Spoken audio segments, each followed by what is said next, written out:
sports fans. Larry Eater, RunBlogRun. This is Conversations with Larry. Our topic today is British athletics imploding. And boy, did it blow up. So, and after this, I would encourage you to watch our athletics chat 70, our current one for this. I think it's 70, going to be 73. Because we'll be talking more in depth about it. But here's what happened. Joe Coates, who has been in charge of British athletics for just a little over a year, and Sarah Simonton, the performance director, both resigned within minutes of each other. And a terse press release went out at the, I think it was on Thursday of last week. And what was remarkable is within a few hours of Ian Beattie, who is the new head of UK athletics. And here's how I'm interpreting it.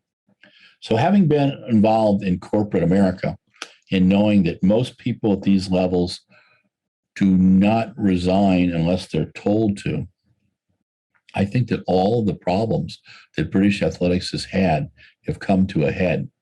And let me just kind of give you a little feel.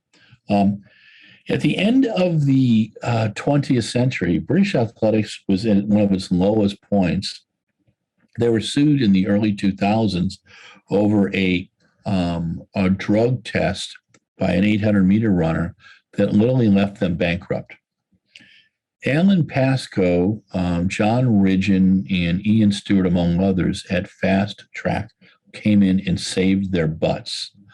They put together some of the strongest marketing packages ever known in sports marketing, not only in the UK, but the US. They brought in a sponsor, an HMO, or a health management company in the UK, for 55 million, I believe it was sterling. They took a nice percentage of it, but what British athletics got out of it is the money to do things right. And what you started to see is the athletes, not only athletes that were world class, but the mediocre athletes had to step up and start doing things, and new athletes came in, and better quality athletes came in. For example, Jen Ennis in the heptathlon, and many others. A 13.4 didn't mean squat anymore. You really had a hurdle. And the quality of coaching, the quality of the athletes, the quality of them taking care of those athletes.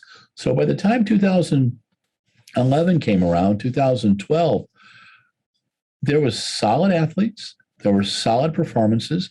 We saw it again in 2013, 2015, and in London in 2017, some of the greatest moments in British athletics history. Then things started to kind of fall apart. Niels de Vos was among the people in charge of British athletics, and on his watch, Fast Track was let go. They gave him a cocktail party, but I thought it was the biggest piece of horse pucky that I had seen. And the word that we had been told was that Fast Track was pulled because that way British athletics could save the 15% commission, and they thought they could handle these things. Well, here's the issue. Sales is as hard as running a 350 mile. And just because someone makes a 55 million sterling deal look easy doesn't mean the work's not there. Even though someone makes putting on BBC TV live, a global broadcast live, and an in-stadium event live look easy, doesn't mean they are. Managing your athletes coming to a meets and managing the money involved in those meets, from how you pay them to how you break up rooms to how you do travel to how you do meals, is a art form all in itself. And British athletics didn't get it. They put some people in place who, quite frankly, sucked. They had some good people too, but they didn't listen to them. And it all came to a head in 2018 when they did the World Cup, and it emasculated the anniversary games, which they were getting 50, 60,000 people in.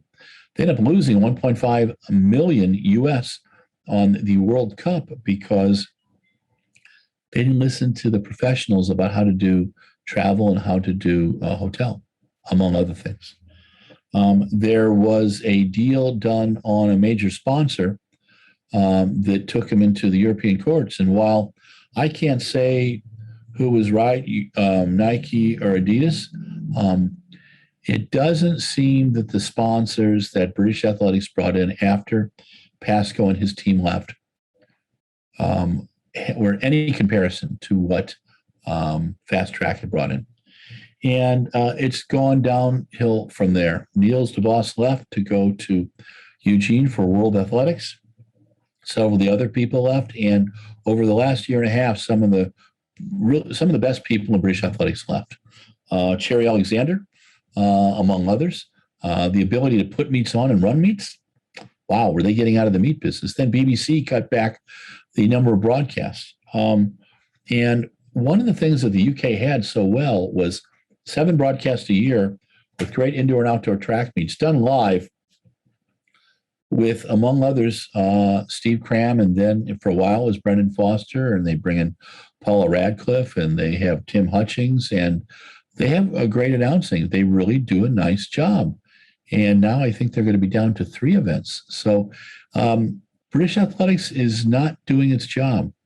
Ian Beattie came into UK Athletics, and, boy, I'm impressed because there's no time for bullshit, and there's no time to sacrifice. There's great athletes in the UK right now, and they have to be supported. They have to be managed. And they brought in Mark Monroe, who Laura Muir said very nice things about. Mark, some of you will know, managed Scottish Athletics, and he's going to be the interim CEO for a while. And he gets track and field. I don't think Joe Coates and Sarah Symington were bad people, but they went into very complicated jobs in a complex sport, and they didn't understand track and field. And how the hell a board hires people who do not understand the sport, I don't understand. I hope you get that.